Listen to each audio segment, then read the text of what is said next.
예수를 믿어도 변하지 않는다는 그대에게 5번째 시간입니다. 오늘은 좀 바로 성경 본문으로 들어가겠습니다. 지난주에 예수님께서 바리새인들을 책망하셨던 우리 말씀을 묵상했지요.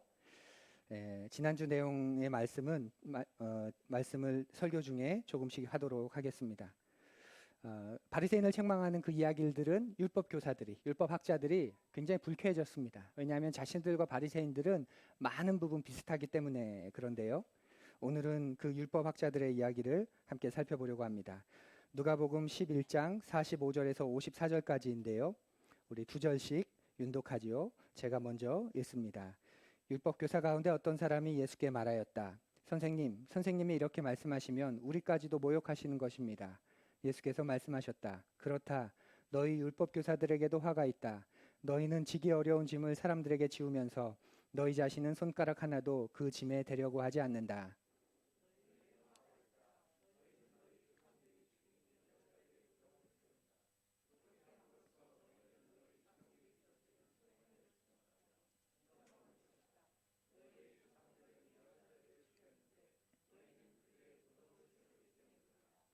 그러므로 하나님의 지혜도 말하기를 내가 예언자들과 사도들을 그들에게 보내겠는데 그들은 그 가운데서 더러는 죽이고 더러는 박해할 것이다 하였다. 창세 이래로 풀린 모든 예언자들의 피의 대가를 이 세대에게 요구할 것이다.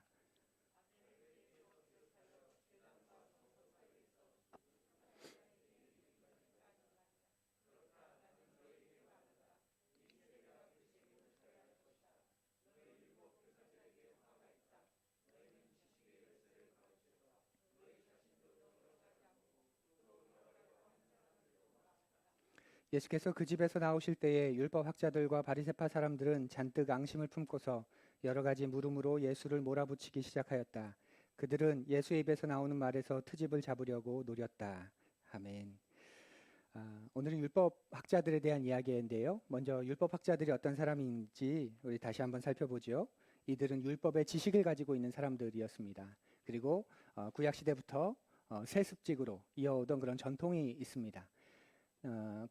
레위인들 가운데 율법 교사들이 생기게 되었고요. 그러다 보니까 어렸을 때부터 율법을 깊이 연구해서 한 15살쯤 되면 토라를 거의 암송하는 수준까지 갑니다.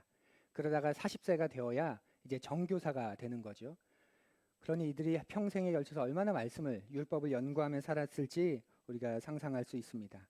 이들은 그 율법의 지식을 가지고 그 지식의 열쇠를 가지고 사람들에게 이렇게 살아야 합니다. 저렇게 살아야 합니다. 가르쳐주는 권위를 가진 사람들이었습니다. 그런데 예수님이 오늘 본문 말씀해 보면 그들에게 말씀하십니다. 그것이 사람들에게는 지기 어려운 짐이다 라고 말이지요. 너희들은 이스라엘 백성에게 말씀의 심오한 지식을 이야기하고 다양한 규례를 이야기해 주었지만 정작 사람들에게 그것은 지기 어려운 짐과도 같았다는 겁니다. 그리고 율법교사 너희들 자신에게는 그것을 적용하지 않았다. 이렇게 엄히 말씀하십니다. 46절인데 한번 보십시오. 예수께서 말씀하셨다. 그렇다. 너희 율법교사들에게도 화가 있다. 너희는 지기 어려운 짐을 사람들에게 지우면서 너희 자신은 손가락 하나도 그 짐에 대려고 하지 않는다. 그러니까 자신이 가진 지식만으로 자랑하고 사람들에게 짐을 지우는 삶이죠. 소위 말하는 지식인들의 지식인들의 특징이 이런 모습 아닙니까? 자기들이 가지고 있는 그 심오한 지식은 마음껏 자랑하고 또 펼치지만 정작 그것을 가지고 자신들은 살지 않는 것. 그것이 지식인들의 특징입니다. 혹시 지식인이라고 표현해서 너무 멀게만 느껴지신다면 우리의 경우를 한번 생각해 볼까요? 누가 자신의 마음을 나누는데 자신에게 의미 있는 것을 발견하거나 깨달아서 너무 신기해하면서 어떤 이야기를 하는데 그 앞에서 그 이야기를 들으면서 나 다 알아. 이미 알고 있었어. 이제야 그거 알았어? 야, 아직도 모르고 있었어? 그게 다가 아니야. 그런 건 이런 거야. 다 깨달은 것 같지만 아니야. 아직 멀었어. 이렇게 말하고 이렇게 반응하는 사람들, 소위 말하는 안다는 사람들의 특징입니다. 내가 그걸 모르고 있었다고 말하면 내 수준이 떨어지는 것처럼 여길까봐 그 정도는 나도 이미 다 알고 있었다고. 그런데 그게 다가 아니라고. 그거 별로 중요하지 않은 거라고. 그렇게 말하면서 자신의 수준을 높이는 것, 그게 지식인의 특징입니다.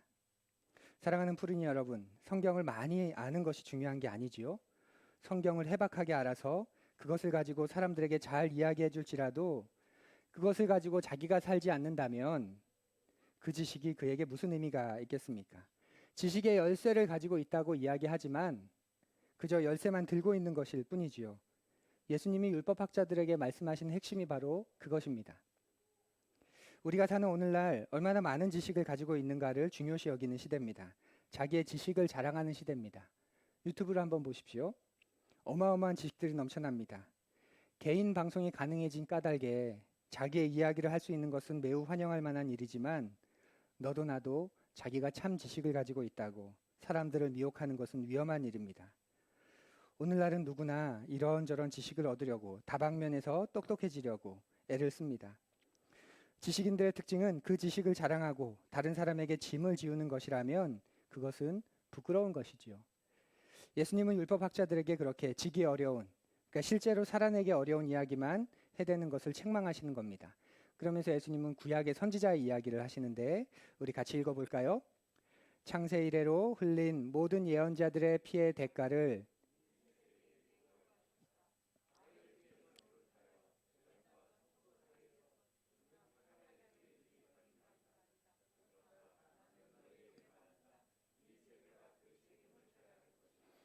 예수님은 율법학자들을 책망하면서 그들 아주 엄히 그들을 경계하고 또 말씀하시면서 이런 표현을 하십니다. 아벨의 피에서부터 죽은 사가랴의 피에 이르기까지 너희들에게 책임이 있다라고 말이지요. 이게 무슨 뜻일까요? 아벨은 구약에 나오는 가장 먼저 피를 흘린 의로운 사람, 흔히 말하는 순교자이고요.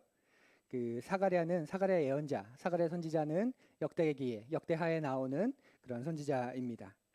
그러니까 우리 성경으로 이해하면 쉽게 다가오지 않는데 예수님이 인용하셨던 유대인의 구약 성경, 유대인의 성경을 생각하면 쉽습니다.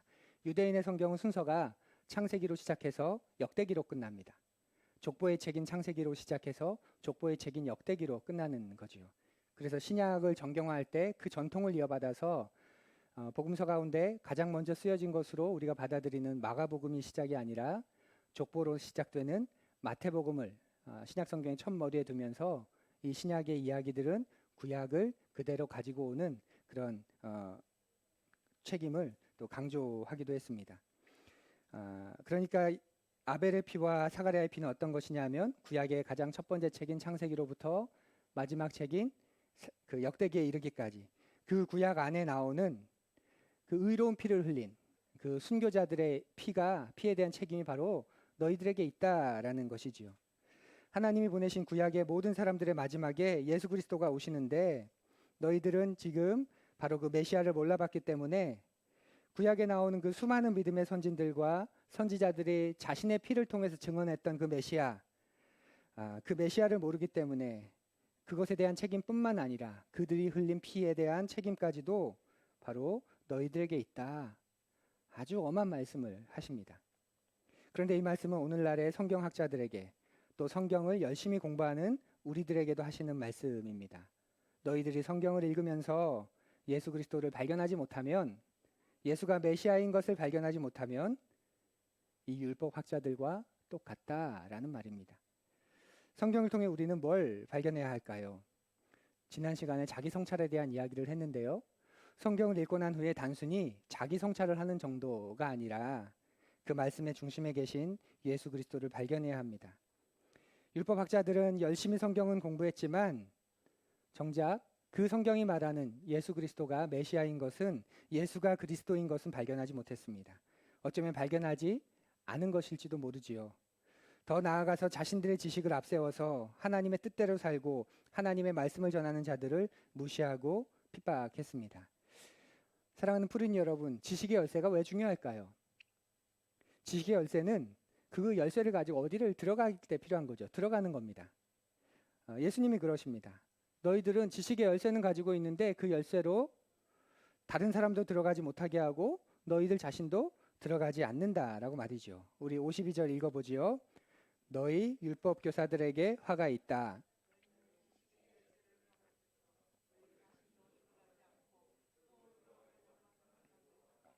네, 너희도 들어가지, 열쇠는 가지고 있는데 그 열쇠를 가지고 열고 너희 들어가지 않고 또 들어가려고 하는 사람도 너희가 막고 있다라고 말합니다. 그러면 예수님의 이 말씀에서 어디를 들어가는 것일까요? 여러분 어디를 들어간다고 생각하십니까?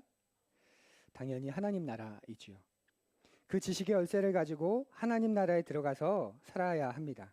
그런데 율법학자들은 그 지식의 열쇠를 가지고만 있었지 그 열쇠를 어떻게 쓰는 줄도 몰랐고 그 열쇠의 핵심이 되시는 예수 그리스도, 예수 메시아를 발견하지도 못했습니다. 우리는 지식의 열쇠, 말씀의 열쇠를 가지고 하나님 나라에 들어가서 하나님 나라를 살아야 합니다. 예수 그리스도의 죽으심과 부활하심으로 하나님 나라가 이 세상에 시작되었죠. 그분의 오심으로. 그러니 그 열쇠를 가지고 들어간다는 말은 이 세상에 시작된 그 하나님 나라에 들어가서 이 세상에서부터 먼저 하나님 나라를 살아간다는 의미입니다. 다르게 표현하면 예수 그리스도를 우리 인생의 중심으로 삼고 삶을 재조정하고 이제는 다른 종류의 삶을 살기 시작한다는 뜻입니다. 왜냐하면 주인이 바뀌었으니까 말이지요. 쉽게 정리하면 기독교라는 것은 예수님이라는 분이 메시아라는 것을, 그리스도라는 것을 발견하고 그 예수님을 중심으로 해서 나의 인생의 전반을 재조정하는 겁니다. 그것이 기독교의 중요한 핵심이고 그리스도인의 삶입니다. 그냥 교회만 달랑 다니는 게 아니지요. 성경을 열심히 외워서 성경에 있는 지식을 습득하는 것으로 끝나는 게 기독교가 아닙니다. 이 성경 전체가 끊임없이 이야기하고 이것을 위해서 수많은 사람들을 순교하고 그 예수 그리스도를 발견하고 그 예수 그리스도를 중심으로 인생이 재조정되는 것, 이것이 기독교입니다. 여러분이 아는 기독교와 같습니까? 오늘날 많은 사람들이 기독교를 또 성경을 해라, 하지 마라 이런 걸 모아놓은 규례집, 규정집 정도로 생각합니다. 기독교인이 되면 교회 다니면 이런 걸 해야 하고 하지 말아야 하고 성경을 읽으면 내가 해야 할 것과 하지 말아야 할 것을 발견해야 하는 그런 규정집 정도로 여깁니다. 그래서 자꾸 또 물어보지요. 목사님, 이거 하면 되나요? 안 되나요? 이런 거 해도 되나요? 안 되나요? 결론만 알려달라는 거죠. 핵심이 뭔지, 그 사상이 무엇인지 크게 관심이 없습니다. 여러분도 그러시죠? 또 배울수록 헷갈려진다고 말하는 분들도 많습니다. 배울수록 헷갈려지는 게 아니고요. 여러분이 넓어지시는 겁니다.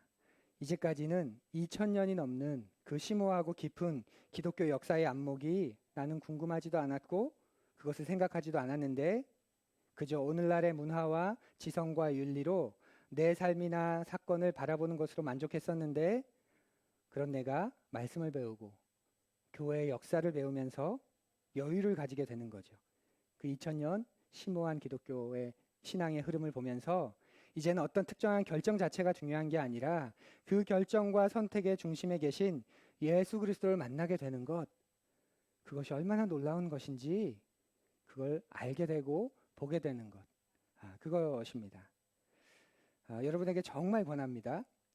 엔도 슈샤쿠라고 하는 일본의 귀한 그리스도인이 있는데요. 그가 쓴 침묵이라는 소설입니다. 침묵, 일본의 실제 기독교 박해 때 있었던 일들을 모티프로 해서 쓴 소설입니다. 아마 읽으신 분도 계실 텐데 워낙 유명해서 이 침묵을 한번 읽어보십시오. 아니면 이 책을 시나리오로 해서 만든 영화 사일런스를 한번 보십시오. 우리가 알고 있는 지식이 얼마나 작은지, 우리가 얼마나 기독교와 성경을 규율과 규례로 여기는지를 여러분 깊이 생각하게 되실 겁니다. 지난주에 바리새인들에 대해 살피면서 바리새인 타입이라고 이름을 붙였는데 그러면 오늘은 율법학자, 율법교사 타입이라고 우리가 한번 이름을 붙여보지요. 어떤 사람이 율법교사 타입이지요? 성경은 열심히 읽지만 예수 그리스도를 발견하지 못하는 사람, 그가 율법교사입니다. 그래서 이들은 예수 그리스도가 메시아인 것을 발견하지 못하고 그분을 중심으로 삶을 재조정하는 법을 배워야 합니다. 더 쉽게 말씀드리면 삶의 모든 영역을 예수님 중심으로 재조정해야 하는 겁니다. 여러분 이 그림 익숙하시죠? 풍삼초에서 또 지금 풍삼기에서 또 전체 설교 가운데 풍삼초를 하면서 우리가 끊임없이 보았던 그림입니다. 이 그림은 여러분 꿈에도 나와야 되는 그림입니다. 다시 잠깐 설명하면 우리가 그리스도를 만나게 되면서 그리스도 안에서 우리가 성장하게 됩니다. 그 성장은 네 가지 관계 속에서 일어나게 된다고 말씀드렸죠. 하나님과의 관계에서 하나님을 알아가고 사랑하기가 깊어지고, 나 자신과의 관계에서는 자기 부인과 성령 충만케 되고, 또 다른 이와의 교회 공동체와의 관계에서는 형제 사랑과 섬김의 도를 실천하게 되고, 세상과의 관계 속에서는 복음 전도와 세상 경영을 바르게 해나가게 합니다. 이 네 가지 영역에서 예수 그리스도를 만나게 되면서 이 깨어졌던 관계들이 다시금 회복되고 또 바르게 되는 거죠. 그래서 그리스도 없이 하나님과 관계를 맺고 있었던 사람이 이제는 그리스도를 중심으로 하나님과 관계를 맺는다는 것이 뭘까 고민하고 바르게 잡아가는 겁니다. 그리스도 안에서 나 자신을 보지 못하고 세상의 방식으로 나 자신을 봤던 사람이 그리스도 안에서 나 자신을 보면서 재조정되어 가고 있는 것은 무엇인가? 그리스도 없이 사람들과 관계를 맺으며 공동체를 이루려고 했던 내가 이제는 그리스도 안에서 사람들과 공동체를 형성한다는 게 뭔지, 또 그리스도와 상관없이 세상살이를 하던 내가 이제 어떻게 이제 세상 속으로 들어가서 그리스도와 함께 세상살이를 할 것인가, 이렇게 모든 영역이 재조정되는 것, 그것이 그리스도를 만난 이후에 우리에게 일어나는 성숙이고 성장이고 그 깨어졌던 관계가 회복되는 모습들입니다. 이렇게 그리스도의 삶은 평생 가는 것입니다. 나의 삶의 어느 영역에서 행여 내게 좋지 못한 습관이나 깨어진 모습이 있다면 그 부분을 그리스도 중심으로 회복하는 거지요. 또 내 가정이 깨져 있다, 내 가정에 문제가 있다는 것을 보게 되면 가정을 그리스도 중심으로 회복하는 겁니다. 혹시 하나님이 여러분에게 보게 하시는 것이 있으십니까? 평생을 그것을 가지고 평생을 이렇게 재조정하는 것, 그것이 그리스도의 삶의 모습입니다. 제가 좋아하는 인물 가운데 요한 크리스토프 아놀드라고 하는 그 목사님이 있습니다. 이 할아버지가 이분의 아버지가 훨씬 더 유명한 분이신데요. 브루더호프 공동체를 만들었기 때문에. 그런데 그 아버지의 뒤를 이어서 브루더호프 공동체라고 하는 그 공동체를 지도하던 그런 분이십니다. 이분은 그리스도인의 삶에서 아주 큰 본을 보이신 분인데, 제가 삶을 바라보는 영감의 원천과도 그런 같은 분입니다. 이분의 말년에 모든 사역을 내려놓고 힘도 빠지고 어쩌면 하나님이 부르실 날만을 기다리는 하루하루를 살면서도 여전히 자신에게 주신 삶의 의미를 풍성히 누리고 나이 든다는 것이 얼마나 아름다운 것인지를 노래했습니다. 몇 구절을 인용하면 이분의 말씀을 한번 살펴보면 이런 겁니다. 지금 우리는 젊음과 정력, 건강을 우상화하면서 수명을 연장하는 데에만 집착하고 있다.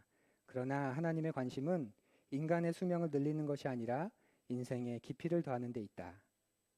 나이는 선물일지도 모른다. 하지만 나이가 선물이 되려면 하나님께 순순히 복종해야 한다. 그러면 이런저런 일을 못한다고 불평하지 않고 하나님이 새롭게 우리를 쓰신다는 사실을 깨닫는다. 그리고 하나님이 주시는 이 선물을 사용해서 다른 사람을 격려할 수 있다. 그리스도 안에서 자신의 삶이 재조정되면서 평생에 걸쳐서 그리스도 중심으로 내 삶을 바라본다는 것, 죽음 앞에서 이르기까지 죽음 앞에서 그리스도 중심으로 나의 삶의 이 마지막을 바라본다는 것, 어떤 것인지 끊임없이 자랐던 그런 분입니다. 또 한 부분은 우리 같이 한번 읽어볼까요? 다음 좀 길지만 우리 한번 읽어보지요. 혹시 지금 우리가 의학에 속고 있는 것은 아닌지 자문해 보아야 한다. 요즘은 실제로 인간의 모든 장기를 교체하거나 보수하는 일이 가능하고 그걸 지지하는 논리도 차고 넘친다. 하지만 그리 오래되지 않은 예전만 해도 사람들이 오늘처럼 많은 치료를 받지 않고도 잘 살고 죽었다는 사실을 잊지 말아야 한다. 아마 지금 우리보다 더 생산적인 삶을 살았는지도 모른다. 내 심장은 여전히 건강하지 않다. 의사들은 심장 수술을 다시 받고 판막을 이식하면 10년에서 20년은 더 살 수 있을 거라고 장담한다. 하지만 나는 그 길을 선택하지 않을 생각이다. 대신에 내 심장이 뛰는 마지막 순간까지 하나님 나라를 위해 일하고 하나님을 찬양할 것이다. 죽는 것이 두려워서 수명을 조금이라도 더 누린다고 내가 얻을 것이 무엇일까? 하루를 더 사느냐, 10년을 더 사느냐는 중요하지 않다.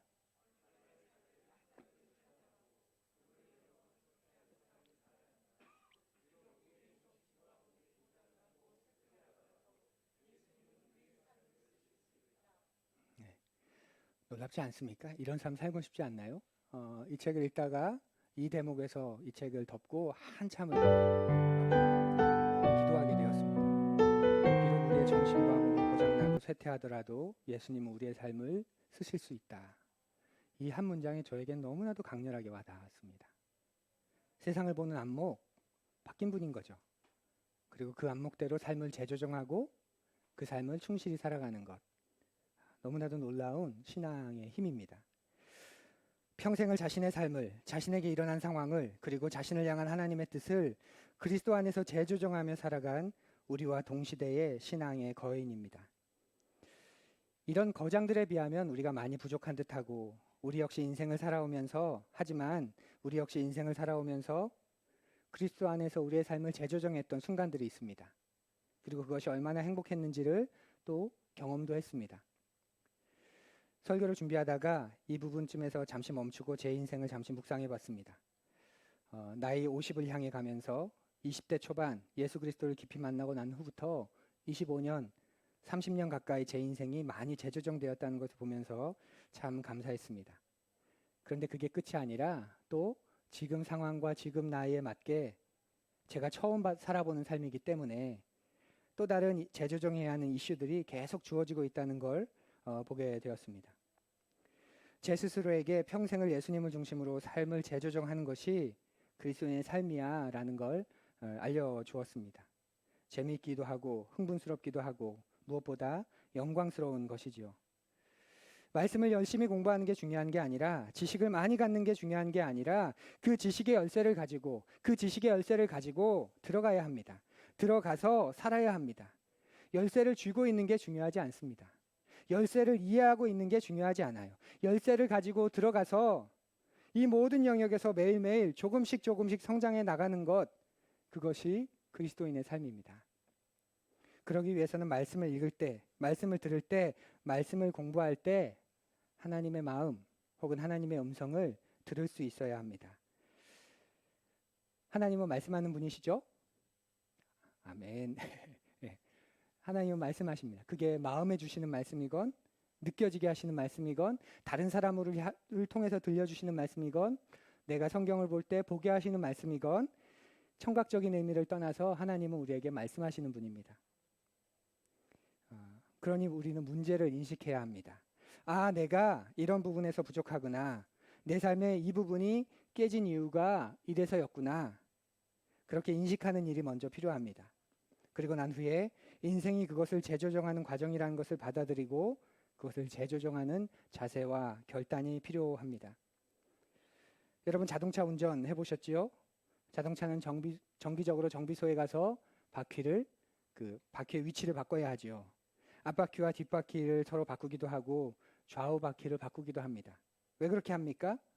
오래 타면 한쪽으로 쏠리기 때문에 그렇습니다. 우리도 그렇습니다. 우리도 재조정해 놓은 것, 내가 바르게 잡아 놓은 것, 살다 보면 이것이 자꾸 틀어지는 경향이 있습니다. 그래서 예배 때마다 또 말씀 묵상이나 기도와 같은 개인 성경 경건 생활 때마다 내가 틀어졌던 것을 재조정하는 것, 이것이 우리의 삶의 라이프 스타일이 되어야 합니다. 마치 자동차 휠 얼라인먼트를 하는 것처럼 말이죠.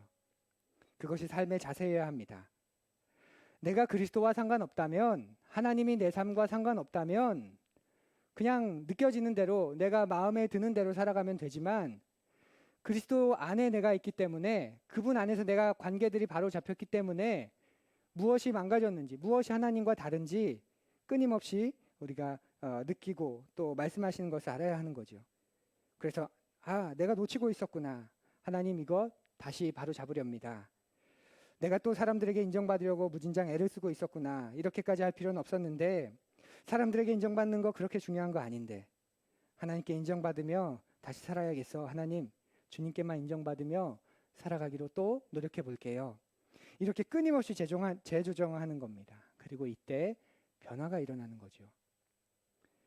이렇게 재조정하려는 결단과 자세를 가지게 됐다면 그 다음에 꼭 필요한 게 있습니다. 재조정된 것이 새로운 습관이 되도록 하는 겁니다. 여러 차례 말씀드렸는데 삶은 습관 덩어리입니다. 우리의 삶은 습관 덩어리입니다. 생각하는 방식, 말하는 방식, 행동하는 방식이 다 습관으로 되어 있습니다. 이 습관이 하나님이 원하시는 습관으로 대체되어야 하는 거죠.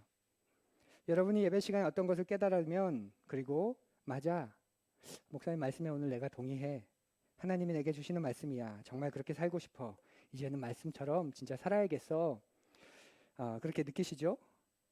그런데 집에 돌아가시면 어떻습니까? 원래대로 교회 오기 전으로 재조정되지 않으십니까? 예배 중에 깨닫고 결단한 거 정말 중요하지만 거듭의 기도를 쓸 때 내 속에 있는 것을 정직하게 아뢰고 하나님이 원하신 대로 살기로 결심하고 결단하는 거 정말 중요하지만 거기서 그치면 안 됩니다. 마치고 돌아가면서 또다시 재조정될 수 있습니다.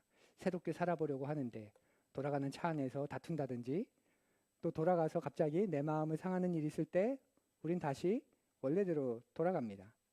그러니 그런 마음을 주실 때, 결단과 결심을 가지게 되었을 때 다른 지체들에게, 저에게 나누어 주십시오. 오늘 이런 말씀 들었는데 나 정말 이런 거 고쳐야 될 것 같아. 난 아침에 일어나면 인터넷 뉴스부터 보는데 이제 이거 안 해야겠어. 인터넷 뉴스나 유튜브는 대신에 아침에는 성경부터 봐야겠어. 그렇게 다짐했다면 그것을 내 자신에게 선포하고 다른 사람들에게 또 전해주면서 내 말의 책임을 높이는 거죠. 그렇게 아침에 3, 40분 인터넷 먼저 뒤지는 분하고 그런 걸 다 접고 말씀 앞에 서는 사람과 여러분 어떻게 같겠습니까? 아주 사소하지만 엄청난 차이죠. 또 하루를 지내면서 자꾸 주님을 잊어버리는데 오늘부터는 일과 중에 점심에 오후 시작하기 전에 5분만이라도 기도할래. 그렇게 자기 스스로에게, 다른 사람에게 새로운 습관을 선포하는 겁니다. 별거 아닌 것 같을지 모르지만 어마어마한 겁니다.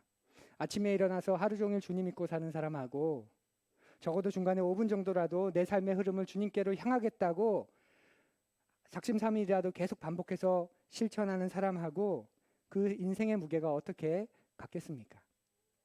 그렇게 주님이 그 사람의 의식 속으로 들어가시는데 말이지요. 그러면 삶이 달라지기 시작하실 겁니다. 그래서 대체해야 됩니다. 새로운 습관으로.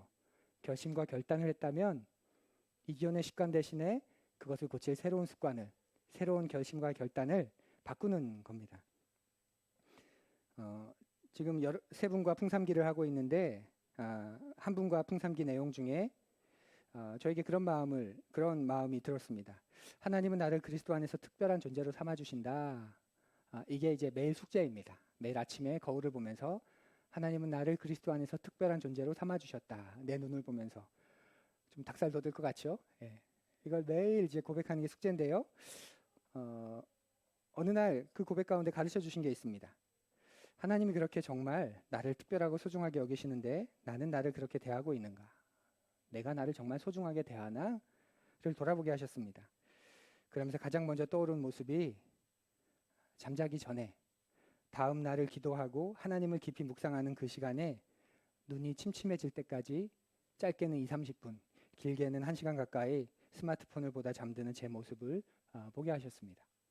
그래서 적용을 했습니다. 문제는 스마트폰 충전기를 내 머리맡에 두어서구나. 내 손이 닿지 않는 곳에 두어야지. 집에 있을 때는, 그리고 잘 때는 그곳에다가 스마트폰을 두어야지. 이렇게 적용을 했습니다. 그렇게 2주를 보냈는데 밤이 얼마나 풍성해졌는지 모릅니다. 그리고 같이 공부하는 그분에게는 한 번씩 물어봐 주세요. 목사님 요즘 스마트폰 멀리 두고 주무시는 거 적용 잘 되세요? 이렇게 확인해 달라고 했습니다. 근데 아마 저를 너무 신뢰해 주시는지 한 번도 물어보지는 않으시더라고요. 제가 왜 그렇게 했을까요? 정말 변하고 싶어서요. 정말 그걸 바꾸고 싶어서 그랬습니다. 하나님의 말씀을 듣고 그 하나님 나라의 백성으로 산다는 건 나에게 어떤 문제가 있다는 걸 인식하고 그것을 재조정하겠다는 자세와 결단을 가지고 습관까지 가는 겁니다. 그래야 재조정이 됩니다. 그렇지 않으면 어떤 일이 일어나는지 잘 아시죠?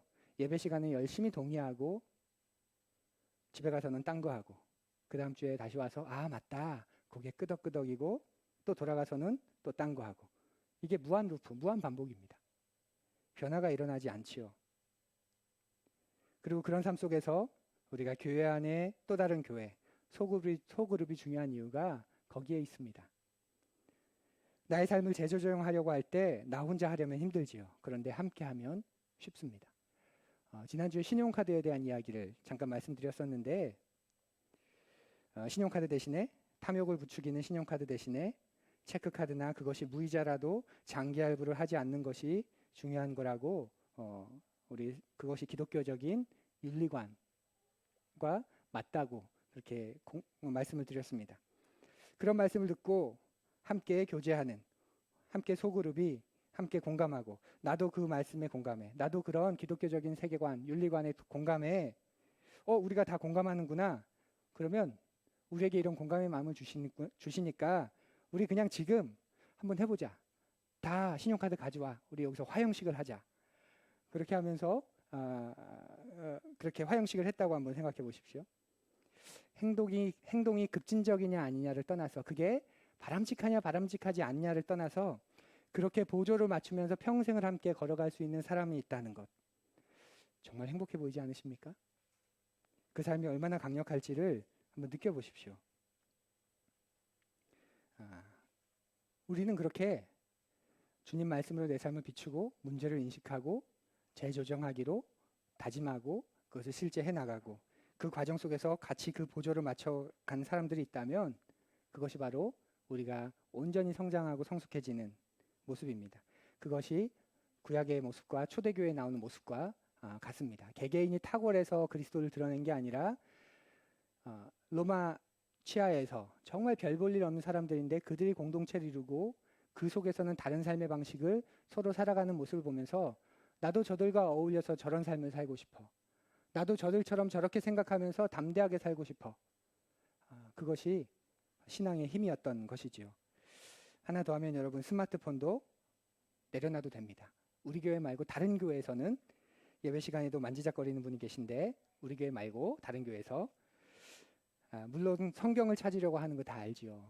그런데 어떻습니까? 성경을 찾다가 네이버도 가보고 나는 성경을 찾고 있는데 갑자기 카톡 알림창 하나 오면 그거 답하느라 집중 본 이상 나중에 답해야지 계속 그 이야기가 떠오릅니다. 뭐라고 답할까?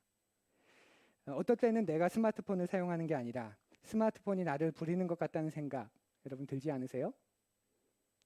제가 주중에 일을 시작하면서 마음에 들지 않는 게 하나 있습니다. 다 고맙고 감사한데 정말 싫은 게 하나 있습니다. 일의 특성상 제 손에서 스마트폰을 떼는 게 어렵다는 거죠. 스마트폰으로 일을 잡아야 하고 스마트폰으로 일이 주어지고 일정의 변경이나 취소 모든 것들이 스마트폰으로 이루어져야 합니다. 그래서 순간순간 확인을 해야 합니다. 이런 고민을 우리가 서로 가지고 있을 때 맞아 나도 그것 때문에 고민이었어. 아이들한테는 그러지 말라고 하면서 밥 먹을 때 또 잘 때 또 집에 그냥 있을 때 스마트폰 자꾸 만지작거리지 마 그렇게 말하면서 나는 그렇게 하고 있어. 그러면서 정당화해. 야 아빠 엄마는 일 때문에 그러는 거야. 중요한 게 있어서 그런 거야. 다 너희들 위해서 그렇게 하는 거야. 그렇게 말해.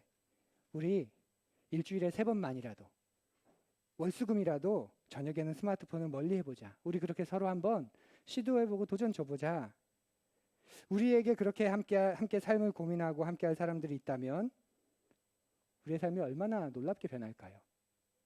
우리의 의지가 부족해서가 아니라 함께 그런 삶을 공유하고 살아가는 사람들이 우리 주변에 없기 때문에 어쩌면 우리가 더 약한 그런 삶을 살아갈 수도 있습니다. 그렇게 여러분 스마트폰을 한번 멀리해 보십시오. 여러분의 삶이 자유로워지실 겁니다. 100세를 살아보니라는 책으로 유명한 올해 102세가 되신 김영석 교수님 있으시죠? 연세대 철학과에서 가르치셨던 그분은 지금 2G 폴더폰을 쓴다고 하시는데 자기가 스마트폰을 안 쓴 게 얼마나 다행인지 모른다는 그 기사를 보면서 인상이 깊었습니다. 이런 것들을 할 때 아주 작은 것이라도 당신의 소중한 인생을 거기에 다 허비하고 싶지 않게 되어서 내가 얼마나 다행인지 모르겠다 그렇게 말합니다. 그렇게 아주 작은 것이라도 함께 공감하고 함께 보조를 맞추며 걸어가는 것 그게 얼마나 소중한지 모릅니다. 삶을 함께 재조정해 가는 것이죠. 그래서 더 나은 삶, 대안적인 삶, 더 멋진 삶, 더 가치 있고 깊이 있는 삶을 함께 추구하고 만들어 간다면 얼마나 좋을까요? 그러면 변합니다. 바리새인과 율법학자들은 매일 성경을 읽고 매일 세미나를 하고 매일 연구를 했습니다.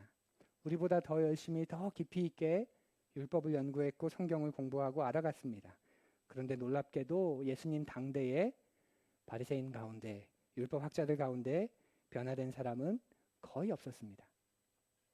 이유는 내면의 성찰을 하지 않았기 때문이고 껍데기만 신경을 썼기 때문이고 그저 지식의 열쇠를 가지고 있다고 자랑만 했기 때문이죠. 심지어 그들은 예수님을 알아보지도 못했습니다. 오늘날도 수많은 그리스도인이 성경을 읽고 묵상하고 공부하고 주일 설교도 빠지지 않고 듣고 성경 관련 세미나도 참석합니다. 그러나 안타깝게도 성경 구절을 줄줄 외우고 성경 지식은 해박하지만 그 말씀으로 자기를 성찰하는 훈련을 하지 않고 오히려 자신의 입장을 합리화하고 강화하는 데 쓰는 사람이 적지 않습니다. 바리새인 타입이죠. 또 그 지식으로 메시아이신 예수님을 발견하고 하나님 나라에 들어가서 하나님 나라 백성으로 살아가는 법을 배워야 하는데 그렇게 하지 않습니다. 오늘 살펴본 율법교사 타입입니다. 사랑하는 푸른이 여러분, 여러분과 저는 성경을 통해 발견한 하나님에 대한 지식이 죽은 지식이 아니라 살아있는 지식이 되어야 합니다. 그러려면 그 말씀으로 나의 내면을 성찰하고 예수님이 과연 누구이신지를 끊임없이 오늘의 삶에서 알아가는 일이 필요합니다. 그와 더불어서 예수 그리스도 안에서 내 삶의 전체가 재조정되고 성숙해야 합니다. 여기서는 분명히 아멘 하실 거라 믿고 하나님은 여러분이 변해가길 원하십니다. 감사합니다. 그런데 더 놀라운 게 뭔지 아세요? 하나님은 여러분이 변하길 원하시는데 여러분 각자의 속도에 맞춰서 자연스럽게 억지스럽지 않게 평생 동안 그렇게 여러분이 변하길 원하십니다. 여러분 속에 그분의 형상이 완성되기까지 쉬지 않으시겠다 약속하셨습니다. 그 놀라운 삶을 여러분과 제가 죽는 날까지 그날까지 함께 살아가게 되기를 간절히 소망합니다. 우리 조용히 눈을 감고